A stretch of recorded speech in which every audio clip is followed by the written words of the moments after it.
ఆ పట్టణంలోనంట వాళ్ళ ఇష్టానుసారంగా జీవిస్తారంట. అంతేగాని వాళ్ళకి ఒక నడిపింపు, ఒక సేవకుడు, లేకపోతే ఒక పద్ధతిలో నడవాలి, అదంతా వాళ్ళకి పట్టదంట. హల్లెలూయా.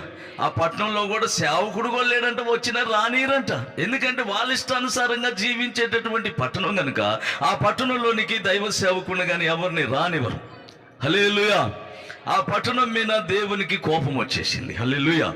ఆ పట్టణం మీద ఎందుకు దేవునికి కోపం వచ్చిందంటే, ఆ పట్టణంలో వాళ్ళేదో విగ్రహారాధనలు చేస్తున్నారని, లేకపోతే వాళ్ళ ఇష్టానుసారంగా తాగుబోతులై తిరుగుతున్నారని, వ్యభిచారులై తిరుగుతున్నారని, దొంగలై తిరుగుతున్నారని, అంతకులై తిరుగుతున్నారని, వాళ్ళ ఇష్టానుసారంగా ప్రవర్తిస్తున్నారని దేవునికి ఆ పట్టణం మీద కోపం రాలా. హల్లెలూయా. అట్లా రాలా కోపం దేవునికి.